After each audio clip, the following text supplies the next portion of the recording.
ನಮಸ್ಕಾರ ಸ್ನೇಹಿತರೆ. ಮಹಳೆಯ ಪಕ್ಷದಲ್ಲಿ ಯಾರು ಗರುಡ ಪುರಾಣದಲ್ಲಿರುವಂಥ ಈ ಪವಿತ್ರವಾದ ಕಥೆ ಕೇಳುತ್ತಾರೋ ಅವರಿಗೆ ಎಲ್ಲ ರೀತಿಯಾದ ದೋಷಗಳು ತೊಲಗಿ ಹೋಗುತ್ತದೆ. ಅವರನ್ನು ಪಿತೃದೇವತೆಗಳು ಆಶೀರ್ವದಿಸುತ್ತಾರೆ. ಎಂದೂ ತರಗದಂಥ ಅದೃಷ್ಟ ಕೊಡುತ್ತಾರೆ.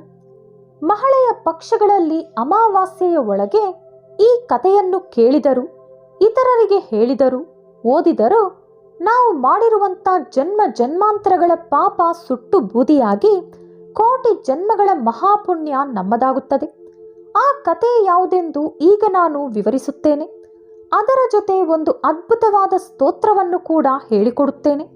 ಆದರೆ ಅದಕ್ಕೂ ಮುಂಚೆ ನೀವಿನ್ನೂ ನಮ್ಮ ಚಾನಲನ್ನು ಸಬ್ಸ್ಕ್ರೈಬ್ ಮಾಡಿಕೊಂಡಿಲ್ಲ ಅಂದರೆ ಖಂಡಿತ ಈಗಲೇ ಸಬ್ಸ್ಕ್ರೈಬ್ ಮಾಡ್ಕೊಳ್ಳಿ. ಹಾಗೆ ಹೊಸ ವಿಡಿಯೋ ನೋಟಿಫಿಕೇಷನ್ಸ್ಗಾಗಿ ಪಕ್ಕದಲ್ಲಿರೋ ಬೆಲ್ ಐಕಾನ್ ಕ್ಲಿಕ್ ಮಾಡ್ಕೊಳ್ಳೋದನ್ನು ಮಾತ್ರ ಮರಿಬೇಡಿ. ಪ್ರಾಚೀನ ಕಾಲದಲ್ಲಿ ರುಚಿ ಪ್ರಜಾಪತಿ ಮಾಯಾ ಮೋಹಗಳಿಂದ ಹೊರಬಂದು ಅತಿಯಾಗಿ ಜಪಾತಪಗಳನ್ನು ಮಾಡುತ್ತಾ ದೈನಂದಿನ ಕರ್ಮಗಳನ್ನು ನಿರ್ವಹಿಸುತ್ತಾ ಕಡಿಮೆ ಸಮಯ ಮಾತ್ರವೇ ನಿದ್ರಿಸುತ್ತಾ ಅಹಂಕಾರ ಪೂರ್ತಿಯಾಗಿ ಬಿಟ್ಟು ಆಧ್ಯಾತ್ಮಿಕ ಜೀವನವನ್ನು ಭೂಮಿಯ ಮೇಲೆ ಕಳೆಯುತ್ತಿದ್ದ. ಕ್ರಮೇಣ ಅಗ್ನಿಹೋತ್ರವನ್ನು ಗೃಹಸ್ಥಾಶ್ರಮವನ್ನು ಬಿಟ್ಟು ಒಂದೇ ಹೊತ್ತು ಊಟ ತಿನ್ನುತ್ತಾ ಒಂಟಿಯಾಗಿ ತಿರುಗಾಡುತ್ತಿರುವ ಸಮಯದಲ್ಲಿ ಒಂದು ದಿನ ಪಿತೃದೇವತೆಗಳು ಅವನ ಕಣ್ಣೆದುರು ಪ್ರತ್ಯಕ್ಷವಾಗಿ ಈ ರೀತಿ ಹೇಳಿದರು: ಪುತ್ರ, ನೀನಿನ್ನೂ ವಿವಾಹವೇಕೆ ಆಗಲಿಲ್ಲ? ಅದು ಉತ್ತಮ ಗೃಹಸ್ಥಾಶ್ರಮಕ್ಕೆ ದ್ವಾರ.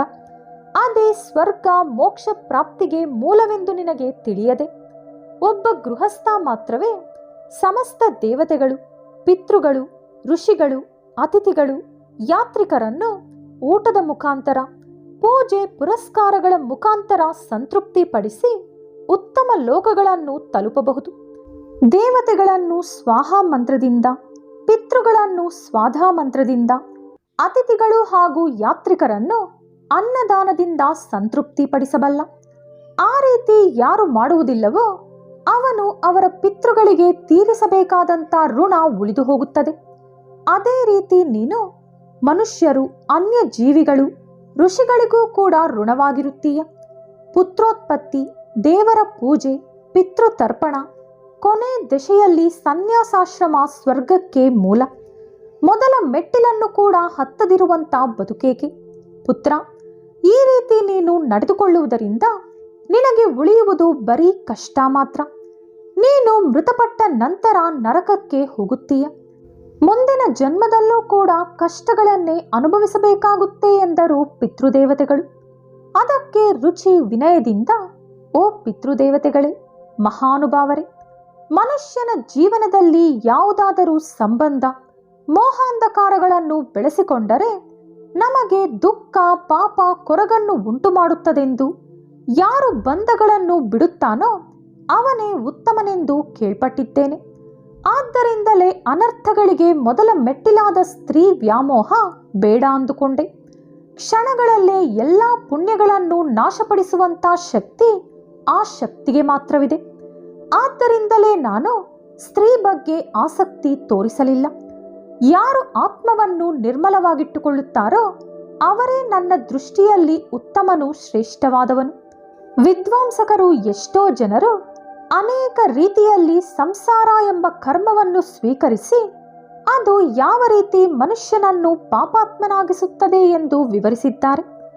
ಇಂದ್ರಿಯಗಳಿಗೆ ದಾಸೋಹನಾಗುವ ಮನುಷ್ಯ ಸ್ತ್ರೀ ಹಿಂದೆ, ವಿವಾಹದ ಹಿಂದೆ, ಸಂಸಾರದ ಹಿಂದೆ ಹೋಗುತ್ತಾರೆಂದು ಹೇಳಿದ್ದಾರೆ. ನಾನು ಜಿತೇಂದ್ರಿಯ ಪುರುಷನಾಗಿ ತತ್ವಜ್ಞಾನವೆಂಬ ಪುಣ್ಯ ತೀರ್ಥದಲ್ಲಿ ನನ್ನ ಆತ್ಮವನ್ನು ಅಭಿಷೇಕ ಮಾಡುತ್ತಿದ್ದೇನೆ ಎಂದ ರುಚಿ. ಅದಕ್ಕೆ ಪಿತೃದೇವತೆಗಳು, ಕುಮಾರ, ನೀನು ಹೇಳುತ್ತಿರುವಂಥ ಮಾತುಗಳು ಎಲ್ಲರಿಗೂ ವರ್ತಿಸುವುದಿಲ್ಲ. ಅದು ಲೋಕ ಕಲ್ಯಾಣಕ್ಕೆ ಸೂಕ್ತವಲ್ಲ. ಮನುಷ್ಯನಿಗೆ ಕೆಲ ಧರ್ಮಗಳಿರುತ್ತವೆ, ಪೂರ್ವ ಜನ್ಮಗಳಿಂದ ತಂದುಕೊಂಡಿರುವಂಥದ್ದು. ಪ್ರಾರಬ್ಧ ಕರ್ಮ ಫಲಗಳಿರುತ್ತವೆ. ಅವುಗಳ ಪ್ರಕಾರ ಜನ್ಮ ಬಂಧನಗಳು ಏರ್ಪಡುತ್ತವೆ. ಆದರೆ ಧರ್ಮಕ್ಕಾಗಿ ಮಾಡುವ ಕೆಲಸಗಳಿಗೆ ಸಂಬಂಧಗಳು ಅಂಟುವುದಿಲ್ಲ. ಗೃಹಸ್ಥಾಶ್ರಮ ಕೂಡ ಅಂಥದ್ದೇ.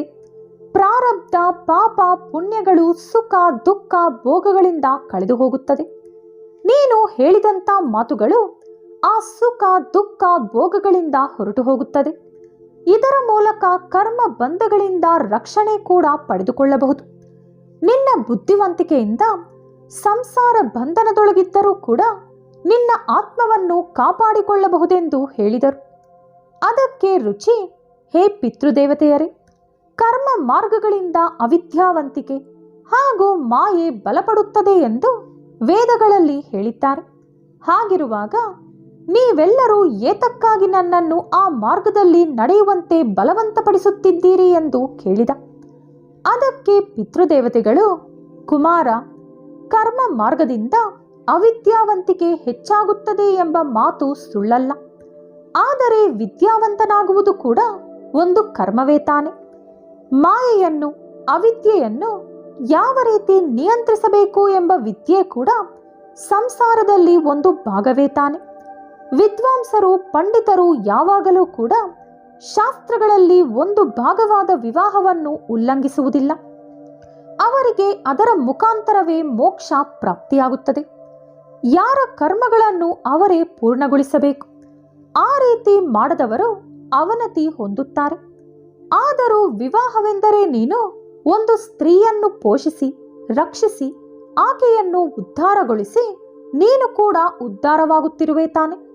ವಂಶವನ್ನು ಅಭಿವೃದ್ಧಿಗೊಳಿಸಿ ಯಜ್ಞ ಯಾಗಾದಿಗಳನ್ನು ಮಾಡಿ ದಾನ ಧರ್ಮಗಳನ್ನು ಮಾಡಿದವನೇ ನಿಜವಾದ ಮನುಷ್ಯನಾಗುತ್ತಾನೆ. ಅವನಿಗೆ ನೆರಳಿನಂತೆ ನಿಲ್ಲುವ ನಿಜವಾದ ಸಂಗಾತಿ ಒಬ್ಬ ಮಹಿಳೆ, ಅದೇ ಪತ್ನಿ. ನೀನು ಮದುವೆ ಮಾಡಿಕೊಳ್ಳದೆ, ವಂಶಾಭಿವೃದ್ಧಿ ಮಾಡದೆ ಪಾಪ ಮಾಡುತ್ತಿರುವೆ. ಆದ್ದರಿಂದ ನೀನು ಮದುವೆ ಮಾಡಿಕೊ, ಗೃಹಸ್ಥಾಶ್ರಮದೊಳಗೆ ಹೆಜ್ಜೆ ಇಡು ಎಂದು ಪಿತೃದೇವತೆಗಳು ಬುದ್ಧಿ ಹೇಳಿದರು. ಎಲ್ಲ ಕೇಳಿದ ರುಚಿ, ಪಿತೃದೇವತೆಗಳೇ, ನಿಮ್ಮ ಮಾತು ತಿರಸ್ಕರಿಸಲಾರೆ. ಆದರೆ ಈಗ ನಾನು ವೃದ್ಧ, ನನಗೆ ಹೆಣ್ಣನ್ನು ಯಾರು ಕೊಡುತ್ತಾರೆ? ನನಗಂತ ಏನೂ ಇಲ್ಲ. ಇಂತಹ ಪರಿಸ್ಥಿತಿಯಲ್ಲಿ ಸಂಸಾರ ನಡೆಸುವುದು ಬಹಳ ಕಷ್ಟ ಎಂದ. ಆಗ ಪಿತೃದೇವತೆಗಳು, ಕುಮಾರ, ನೀನೇನು ಮಾಡುತ್ತೀಯಾ, ಹೇಗೆ ಮಾಡುತ್ತೀಯೋ ನಮಗೆ ತಿಳಿಯದು. ಆದರೆ ನೀನು ಮದುವೆ ಮಾಡಿಕೊಳ್ಳದೆ ಗೃಹಸ್ಥಾಶ್ರಮ ಸ್ವೀಕರಿಸದೇ ಹೋದರೆ ನಿನ್ನ ಪಿತೃಗಳಾದ ನಾವೆಲ್ಲರೂ ನಾಶವಾಗುತ್ತೇವೆ. ನೀನು ಕೂಡ ಅವನತಿ ಹೊಂದುತ್ತೀಯಾ ಎಂದು ಹೇಳಿ ಮಾಯವಾದರು. ಏನೋ ಮಾತುವರಸೆಗೆ ನನಗೆ ಹೆಣ್ಣನ್ನು ಯಾರು ಕೊಡುತ್ತಾರೆಂದು ಹೇಳಿದನೇ ವಿನಃ ಈ ರುಚಿ ಪ್ರಜಾಪತಿ ಸಾಮಾನ್ಯ ವ್ಯಕ್ತಿಯಲ್ಲ. ಆತ ಒಬ್ಬ ಬ್ರಹ್ಮಋಷಿ. ಆತ ಒಂದು ಹೆಣ್ಣಿಗಾಗಿ ಅಲ್ಲದಿದ್ದರೂ ಕರ್ತವ್ಯೋಪದೇಶಕ್ಕಾಗಿ ಕಾಡಿಗೆ ಹೋಗಿ ಒಂದೇ ಕಡೆ ಅಲುಗಾಡದಂತೆ ಕುಳಿತುಕೊಂಡು ಬ್ರಹ್ಮದೇವರಿಗಾಗಿ 100 ದಿವ್ಯ ಸಂವತ್ಸರಗಳ ಕಾಲ ಕಠಿಣವಾದ ತಪಸ್ಸು ಮಾಡಿದ. ಇನ್ನು ಬ್ರಹ್ಮದೇವರು ಪ್ರಸನ್ನಗೊಂಡು ಪ್ರತ್ಯಕ್ಷವಾಗಿ, ರುಚಿ, ನಿನ್ನ ಕೋರಿಕೆ ಏನೆಂದು ಕೇಳಿದರು. ಆಗ ರುಚಿ, ಸಂಪೂರ್ಣ ವಿಶ್ವಕ್ಕೆ ಭವಿಷ್ಯತ್ತನ್ನು ಅನುಗ್ರಹಿಸುವ ಬ್ರಹ್ಮದೇವರಿಗೆ ಅವನ ಭವಿಷ್ಯತ್ತನ್ನು ವಿವರಿಸುವಂತೆ ಅವನ ಪಿತೃದೇವತೆಗಳ ಕೋರಿಕೆಯನ್ನು ತಿಳಿಸಿದ. ಅದಕ್ಕೆ ಬ್ರಹ್ಮದೇವರು, ರುಚಿ, ನೀನು ಪ್ರಜಾಪತಿ ಆಗಬೇಕಾದವನು. ನಿನ್ನ ಮುಖಾಂತರ ಪ್ರಜೆಗಳು ಸೃಷ್ಟಿಯಾಗಬೇಕಿದೆ.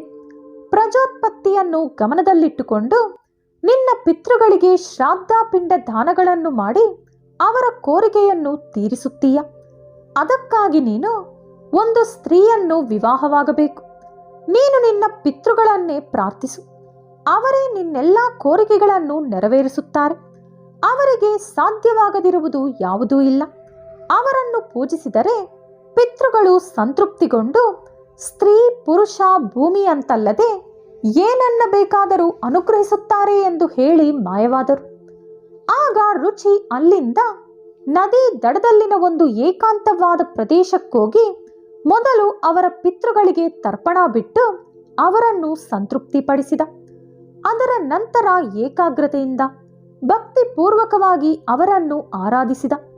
ರುಚಿಯ ಮೂಲಕ ಈ ರೀತಿ ಪೂಜಿಸಲ್ಪಟ್ಟ ಅವನ ಪಿತೃದೇವತೆಗಳೆಲ್ಲರೂ ದಶ ದಿಕ್ಕುಗಳನ್ನು ಪ್ರಕಾಶದಿಂದ ತುಂಬುವಷ್ಟು ಪ್ರಕಾಶವಂತವಾಗಿ ಅವನೆದುರು ಪ್ರತ್ಯಕ್ಷಗೊಂಡರು. ಅವರಲ್ಲಿ ಪ್ರತಿಯೊಬ್ಬರನ್ನು ಮಂತ್ರಗಳಿಂದ ಪೂಜಿಸಿದ ರುಚಿ. ಆಗ ಪಿತೃಗಳು ಸಂತೋಷಿಸಿ, ಏನು ಬೇಕು ಕೇಳು ಎಂದರು. ಆಗ ರುಚಿ, ಬ್ರಹ್ಮದೇವರು ನನ್ನನ್ನು ಪ್ರಜಾಪತಿಯಾಗುವಂತೆ ಹೇಳಿದ್ದಾರೆ. ಅದಕ್ಕೆ ಬೇಕಾದ ಸಂತಾನವನ್ನು ಅನುಗ್ರಹಿಸುವ ಸಾಮರ್ಥ್ಯವುಳ್ಳ ಶ್ರೇಷ್ಠವಾದ ಪತ್ನಿಯನ್ನು ನನಗೆ ಅನುಗ್ರಹಿಸಿ ಎಂದು ಕೇಳಿಕೊಂಡ. ಆಗ ಪಿತೃಗಳು, ಕುಮಾರ, ಈ ಕ್ಷಣವೇ ಇಲ್ಲೇ ನೀನು ಬೇಡಿಕೊಂಡಂತ ಪತ್ನಿ ನಿನಗೆ ಲಭಿಸುತ್ತಾಳೆ. ನಿನಗೆ ಆಕೆಯ ಮುಖಾಂತರ ಪರಮ ಪರಾಕ್ರಮಶಾಲಿ, ಮಹಾತ್ಮ, ಬುದ್ಧಿವಂತ, ಈ ಮನ್ವಂತರ ಹಾಗೂ 3 ಲೋಕಗಳಿಗೆ ಅಧಿಪತಿಯಾಗುವ ರೌಚ ಎಂಬ ಪುತ್ರ ಜನಿಸುತ್ತಾನೆ. ಅವನಿಗೆ ಹಲವಾರು ಪುತ್ರರು ಜನಿಸುತ್ತಾರೆ. ನೀನು ಪ್ರಜಾಪತಿಯಾಗಿ 4 ವರ್ಣಗಳ ಪ್ರಜೆಗಳನ್ನು ಸೃಷ್ಟಿಸಿ ಕೊನೆಗೆ ಧರ್ಮ, ತತ್ವಜ್ಞಾನವನ್ನು ಹೊಂದಿ ಸಿದ್ಧಿ ಪಡೆದುಕೊಳ್ಳುತ್ತೀಯ. ಇನ್ನು ನಿನ್ನ ಪೂಜೆ ನಮ್ಮನ್ನೆಷ್ಟೋ ತೃಪ್ತಿಪಡಿಸಿದೆ. ಹಾಗಾಗಿ ನಾವು ಈ ರೀತಿ ಭಕ್ತಿ ಶ್ರದ್ಧೆಯಿಂದ ಯಾರು ನಮ್ಮನ್ನು ಪ್ರಾರ್ಥಿಸುತ್ತಾರೋ ಅವರ ಮೇಲೆ ಪ್ರಸನ್ನಗೊಂಡು ಅವರಿಗೆ ಉತ್ತಮ ಭೋಗಗಳನ್ನು, ಆತ್ಮಾಭಿಷೇಕ ಜ್ಞಾನವನ್ನು, ಆಯಸ್ಸು ಆರೋಗ್ಯವನ್ನು, ಪುತ್ರ ಪೌತ್ರಾದಿಗಳನ್ನು ಅನುಗ್ರಹಿಸುತ್ತೇವೆ. ಶ್ರಾದ್ದ ಕರ್ಮಗಳಲ್ಲಿ ಬ್ರಾಹ್ಮಣರು ಊಟ ಮಾಡುತ್ತಿರುವಾಗ ಅವರೆದುರು ಕೈಜೋಡಿಸಿ ನಿಂತುಕೊಂಡು ಈ ಸ್ತೋತ್ರವನ್ನು ಭಕ್ತಿಪೂರ್ವಕವಾಗಿ ಓದಿದರೆ ನಾವೆಲ್ಲರೂ ಅಲ್ಲಿ ಪ್ರತ್ಯಕ್ಷಗೊಂಡು ಆ ಶ್ರಾದ್ದ ಕರ್ಮಗಳನ್ನು ಸ್ವೀಕರಿಸುತ್ತೇವೆ. ಯಾವ ಶ್ರಾದ್ದ ಕರ್ಮಗಳಲ್ಲಿ ಈ ಸ್ತೋತ್ರವನ್ನು ಪಠಿಸುತ್ತಾರೋ ಅಲ್ಲಿ ನಾವು 12 ವರ್ಷಗಳಿಗೆ ಸರಿಹೋಗುವಷ್ಟು ಸಂತೃಪ್ತಿ ಪಡೆದುಕೊಳ್ಳುತ್ತೇವೆ. ಕುಮಾರ ರುಚಿ, ಈ ಸಂಪೂರ್ಣ ಸ್ತೋತ್ರವನ್ನು ಒಂದು ಕಡೆ ಬರೆದಿಟ್ಟುಕೊಂಡು ಯಾವ ಮನೆಯವರು ಅದನ್ನು ಭದ್ರವಾಗಿ ಕಾಪಾಡಿಕೊಳ್ಳುತ್ತಾರೋ ಆ ಮನೆಗೆ ಶ್ರಾದ್ದ ಕರ್ಮಗಳು ನಡೆಯುವ ಸಮಯದಲ್ಲಿ ನಾವೆಲ್ಲರೂ ಸ್ವತಃ ಹೋಗಿ ಆ ಕುಟುಂಬದವರನ್ನು ಆಶೀರ್ವದಿಸುತ್ತೇವೆ. ಹಾಗಾಗಿ ನಮಗೆ ಶ್ರಾದ್ದ ತರ್ಪಣ ಅರ್ಪಿಸಿದವರು ಬ್ರಾಹ್ಮಣ ಭೋಜನ ಸಮಯದಲ್ಲಿ ಈ ನಿನ್ನ ಸ್ತೋತ್ರವನ್ನು ಪಾಠಿಸಲೇಬೇಕು ಎಂದು ಹೇಳಿ ಪಿತೃದೇವತೆಗಳು ಮಾಯವಾದರು. ಪಿತೃದೇವತೆಗಳ ಕೃಪೆಯಿಂದ ಆ ಸಮಯದಲ್ಲೇ ಆ ನದಿ ಮಧ್ಯೆಯಿಂದ ಪ್ರಮ್ಲೋಚ ಎಂಬ ಅಪ್ಸರೆ ಆವಿರ್ಭವಿಸಿ ರುಚಿಯೊಂದಿಗೆ, ಹೇ ಶ್ರೇಷ್ಠವಾದ ತಪಸ್ವಿ, ನಾನೊಬ್ಬ ಅಪ್ಸರಸೆ. ವರುಣಪುತ್ರ ಮಹಾತ್ಮನಾದ ಪುಷ್ಕರಣಿಯ ಮುಖಾಂತರ ನನಗೊಬ್ಬಳು ಸುಂದರವಾದ ಪುತ್ರಿ ಜನಿಸಿದ್ದಾಳೆ. ಹೆಸರು ಮಾನಿನಿ. ಅವಳನ್ನು ನಿನ್ನ ಹೆಂಡತಿಯಾಗಿ ದೇವತೆಗಳು ತೀರ್ಮಾನಿಸಿದ್ದಾರೆ. ನೀವು ನನ್ನ ಮಗಳನ್ನು ವಿವಾಹವಾಗಿ ನಿಮಗೆ ಮನುವೇ ಪುತ್ರನಾಗಿ ಜನಿಸುತ್ತಾನೆಂದು ಹೇಳಿದಳು. ರುಚಿ ಸರಿ ಎಂದು ಹೇಳಿ ಆ ನದಿ ದಡದಲ್ಲಿ ಋಷಿ ಮುನಿಗಳನ್ನೆಲ್ಲ ಕರೆಸಿ ಎಲ್ಲರ ಸಮ್ಮಕ್ಷದಲ್ಲಿ ಮಾನಿನಿಯನ್ನು ವಿವಾಹವಾದ. ಅವರ ಮಗನೇ 13ನೇ ಮನುವಾದ ರೌಚ. ರುಚಿ ಪ್ರಜಾಪತಿ ಪಿತೃದೇವತೆಗಳಿಗಾಗಿ ಪ್ರಾರ್ಥಿಸಿದಂಥ ಸ್ತೋತ್ರ ಇದು. ಈ ಸ್ತೋತ್ರವನ್ನು ಯಾರು ಮಹಳೆಯ ಪಕ್ಷ ಮುಗಿಯುವುದರೊಳಗೆ 1 ಸಾರಿಯಾದರೂ ಪಠಿಸುವುದೋ ಅಥವಾ ಕೇಳುವುದೋ ಮಾಡುತ್ತಾರೋ ಅವರ ಪಿತೃದೇವತೆಗಳು ಸಂತೋಷಿಸಿ ಅವರನ್ನು ಆಶೀರ್ವದಿಸುತ್ತಾರೆ. ಆ ಸ್ತೋತ್ರ ಏನೆಂದು ಈಗ ನೋಡೋಣ. ನಮಸ್ಯೇಹಂ ಪಿತೃನ್ ಭಕ್ತಾಯೇ ವಸಂತ್ಯಾದಿ ದೇವತಾ ದೇವೈರಪೀಹಿ ತರ್ಪಂತೆ ಯೇ ಶ್ರಾದ್ದೇಶು ಸ್ವದೋತ್ತರೈ. ನಮಸ್ಯೇಹಂ ಪಿತೃನ್ ಸ್ವರ್ಗೇ ಯೇ ತರ್ಪಂತೆ ಮಹರ್ಷಿಭಿಃ ಶ್ರಾದ್ದೈ ಮನೋಮಯೈ ಭಕ್ತ್ಯಾ ಭುಕ್ತಿ ಮುಕ್ತಿಮಭೀಪ್ಸುಭಿಃ. ನಮಸ್ಯೇಹಂ ಪಿತೃನ್ ಸ್ವರ್ಗೇ ಸಿದ್ಧ ಸಂತರ್ಪಯಂತಿ ಯಾನ್ ಶ್ರಾದ್ದೇಶು ದಿವ್ಯೈ ಸಕಲೈರುಪಹಾರೈ ರನುತ್ತಮೈ. ನಮಸ್ಯೇಹಂ ಪಿತೃನ್ ಭಕ್ತ್ಯಾ ಯೇರ್ಚ್ಯಂತೆ ಗುಹ್ಯಕೈರ್ದಿವಿ ತನ್ಮಯತ್ವೇನ ವಾಂಛದ್ಭಿ ವೃದ್ಧಿಯಾಂತ್ಯಂತಿ ಕೀಂ ಪರಾಂ. ನಮಸ್ಯೇಹಂ ಪಿತೃನ್ ಮರ್ತೈರಚ್ಯಂತೆ ಭುವಿಯೇ ಸದಾ ಶ್ರಾದ್ದೇಶು ಶ್ರದ್ಧಯಾಭೀಷ್ಟಲೋಕಪುಷ್ಟಿಪ್ರದಾಯಿನಃ.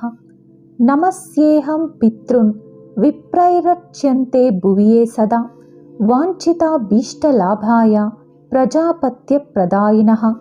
ನಮಸ್ಯೇಹಂ ಪಿತೃನ್ ಯೇ ವೈ ತರ್ಪಂತೇರಣ್ಯವಾಸಿಭಿಃ ವನ್ಯೈ ಶ್ರಾದ್ದೈತಾಹಾರೈ ಸ್ತಪೋನಿ ಧೂರ್ತಕಲ್ಮಷೈ. ನಮಸ್ಯೇಹಂ ಪಿತೃನ್ ವಿಪ್ರೈನೈಷ್ಟಿಕೈರ್ಧರ್ಮಚಾರಿಭಿಃ ಯೇ ಸಂಯುತಾತ್ಮರ್ಭಿನಿತ್ಯಂ ಸಂತರ್ಪಂತ್ಯೇ ಸಮಾಧಿಭಿಃ. ನಮಸ್ಯೇಹಂ ಪಿತೃನ್ ಶ್ರಾದ್ದೈ ರಾಜನ್ಯಾಸ್ತರ್ಪಯಂತಿ ಯಾನ್ ಕವೈರಶೈಷೈ ವಿಧಿವಲೋಕದ್ವಯ ಫಲಪ್ರದಾನ್. ನಮಸ್ಯೇಹಂ ಪಿತೃನ್ ವೈಶ್ಯೈರಚ್ಯಂತೆ ಭುವಿಯೇ ಸದಾ ಸ್ವಕರ್ಮಾಭಿರತೈ ನಿತ್ಯಂ ಪುಷ್ಪಧೂಪಾನ್ನವಾರಿಭಿಃ. ನಮಸ್ಯೇಹಂ ಪಿತೃಂ ಶ್ರಾದ್ದೆ ಶೂದ್ರೈರಪಿ ಚ ಭಕ್ತಿತಃ ಸಂತರ್ಪಂತ್ಯೇ ಜಗತ್ಕೃತ್ಸಂ नाम्ना ख्यातः सुकालिनः। नमस्येऽहं पितॄन् श्राद्धे पाताले ये महासुरै सन्तर्पन्त्ये सुधाहारस्त्या कदम्बमदै सदा। नमस्येऽहं पितॄन् श्राद्धै रच्यन्ते ये रसातले भोगैरशेषै विधिवनाग्मै कामानभीप्सुभिः। नमस्येऽहं पितॄन् श्राद्धै सर्पैः सन्तप्सितान् सदा तत्रैव विधिवन्मन्त्रा भोगसम्पत्समन्वितै। पितॄन् नमस्ते निवसन्ति साक्षाद्ये देवलोकेत महीतलेव तथान्तरिक्षे च सुरारिपूज्यस्ते मे प्रतीच्छन्तु मनोपनीतम्। पितॄन् नमस्ते परमार्थभूतये वै विमाने निवसन्त्यमूर्ता यजन्ति यनस्तमलै मनोभियोगीश्वरा क्लेशविमुक्तिहेतुन्। पितॄन् नमस्ते दिविये च मूर्ता स्वधाभुजा काम्यफलाभिसन्धौ प्रधानशक्ता सकलेप्सितानां विमुक्तिदा येनभिसंहितेषु। तृप्यन्तु तेऽस्मिन्निप्तरा समस्ता इच्छावतां ये प्रदिशन्ति कामान् सुरत्वमिन्द्रत्वमितोऽधिकं वा गजाश्वरथानि महागृहाणि। सोमस्य ये रश्मिषु एकर्बिम्बे शुक्ले विमाने च सदा वसन्ति। तृप्यन्तु तेऽस्मिन् पितरोन्नतोयै गन्धादिना पुष्टिमितो व्रजन्तु। येषां हुतेग्नौ हविषा च तृप्तिर्ये भुञ्जते विप्रशरीरसंस्था। ये पिण्डदानेनामुदं प्रयान्ति तृप्यन्तु तेऽस्मिन् पितरोन्नतोयै ये खड्गमांसेन सुरैरभीष्टै कृष्णस्तिलै दिव्यमनोहरैश्च। कालेन शाकेन महिर्षिवर्वै सम्प्रणीतास्ते मुदमत्र यान्तु। काव्यान्यशेषानि च यान्यभीष्टानृतीव तेषां मम पूजितानां तेषां च सान्निध्यमिहास्तु पुष्पगन्धाम्बुजोषेषु मया कृतेषु। दिने दिने ये प्रतिगृह्णते चार्यं मासान्तपूज्या भुवि येष्टकासु। ये वत्सरान्तेऽभ्युदये च पूज्या प्रयान्तु ते मे पितरोऽत्र तुष्टिम्। पूज्या द्विजानां कुमुदेन्दुभासो या क्षत्रियाणां ज्वलकर्णवर्णा। तथा विशां ये कनकावदाता नीलिप्रभा शूद्रजनस्य ये च तेऽस्मिन् नमस्ता मम पुष्पगन्धा धूपाम्बुभोज्या दिनिवेदनेन। तथाग्निहोमेन च यान्ति तृप्तिं सदा पितृभ्यः प्रणतोऽस्मि तेभ्यः। ये देवपूर्णान्या वितृप्तिहेतो रश्नन्ति कव्यानि शुभाहृतानि। तृप्ताश्च ये भूतिसृजो भवन्ति तृप्यन्तु तेऽस्मिन् नमोतोऽस्मि तेभ्यः। रक्षांसि भूतान्यसुरांस्तथोग्रा निर्नाशयन्तु त्वशिवं प्रजानम्। आद्यासुराणामा मरेशपूज्या स्तृप्यन्तु तेऽस्मि प्रणतोऽस्मि तेभ्यः। अग्निस्वाता बहिर्षद अज्यपाः सोमपास्तता व्रजन्तु तृप्तिं श्राद्धेऽस्मि तरस्तपिर्तमाया। अग्निस्वाता पितृगणाः प्राचीं रक्षन्तु मे दिशं तथा बहिर्षदा पान्तु यां यां मे पितरः सदा। प्रातीची माज्यपास्तद्वधु दीचिमपि सोमपः रक्षो भूतपिशाचेभ्यः तथैवासुरदोषतः। सर्वथा पितरो रक्षां कुर्वन्तु मम नित्यशः। विश्वो विश्वभुगाराध्यो धर्मो धन्यशुभाननः। भूतिदो भूतिकृद्भूति पितॄणां ये गणानव। कल्याणकल्यद कर्ता कल्या कल्यतराश्रय। कल्यता हेतुरनघा षडिमे ते गणा स्मृता। वरो वरेण्यो वरदस्तुष्टिदा पुष्टिदस्तता। विश्वपाता तथा दाता सप्तैते च गणा स्मृता। महान् महात्मा महितो महिमावान् महाबल। गणा पञ्च तथैवैतै पितॄणां पापनाशन। सुखदो धनदश्चान्यो धर्मदोऽन्यश्च भूतिदः। पितॄणां कथ्यते चैव तथा गणचतुष्टयम्। एकन्त्रिशत्पितृगणा ये वै प्रमकलिं जगत् ता एवात्र पितृगणास्तुष्यन्तु च मदाहितम्। इति श्री गरुडपुराणे ऊननवतितमोऽध्याये ರುಚಿಕೃತ ಪಿತೃಸ್ತೋತ್ರಂ. ಈ ಸ್ತೋತ್ರವನ್ನು ಯಾರು ಮಹಳೆಯ ಅಮಾವಾಸ್ಯೆಯ ಒಳಗೆ ಜಪಿಸುತ್ತಾರೋ ಅವರ ಪಿತೃದೇವತೆಗಳು ಸಂತೋಷಿಸಿ ಅವರನ್ನು ಸ್ವರ್ಗಕ್ಕೆ ಹೋಗುವಂತೆ ಮಾಡುತ್ತಾರೆ. ಹಾಗಾಗಿ ಪರಮ ಪವಿತ್ರವಾದ ಈ ಪುರಾಣ ಕಥೆ ಹಾಗೂ ಈ ಸ್ತೋತ್ರವನ್ನು ಮಹಲೆಯ ಅಮಾವಾಸ್ಯೆಯ ಒಳಗೆ ಯಾರು ಕೇಳಿಸಿಕೊಳ್ತಾರೋ ಅಥವಾ ಓದುತ್ತಾರೋ ಅಥವಾ ಹೇಳುತ್ತಾರೋ ಅವರ ಜನ್ಮ ಜನ್ಮಗಳ ಪಾಪವೆಲ್ಲ ಹೋಗಿ ಕೋಟಿ ಜನ್ಮಗಳ ಮಹಾಪುಣ್ಯ ಬರುತ್ತದೆ. ಅವರಿಗೆ ಎಂತಹ ದೋಷಗಳಿದ್ದರೂ ಹೊರಟು ಹೋಗುತ್ತದೆ ಎಂದು ಗರುಡ ಪುರಾಣ ಹೇಳುತ್ತದೆ. ಈ ವಿಡಿಯೋ ನಿಮಗಿಷ್ಟವಾದಲ್ಲಿ ಲೈಕ್ ಹಾಗೂ ಶೇರ್ ಮಾಡಿ. ಇಂತಹ ಹೆಚ್ಚಿನ ಪೌರಾಣಿಕ ಹಾಗೂ ಉತ್ತಮ ಮಾಹಿತಿಗಳಿಗಾಗಿ ತಪ್ಪದೇ ನಮ್ಮ ಚಾನೆಲ್ ಅನ್ನು ಸಬ್ಸ್ಕ್ರೈಬ್ ಮಾಡಿಕೊಳ್ಳಿ. ಮತ್ತೊಂದು ಕುತೂಹಲಕಾರಿ ಮಾಹಿತಿಯೊಂದಿಗೆ ಪುನಃ ಭೇಟಿಯಾಗೋಣ. ಧನ್ಯವಾದಗಳು.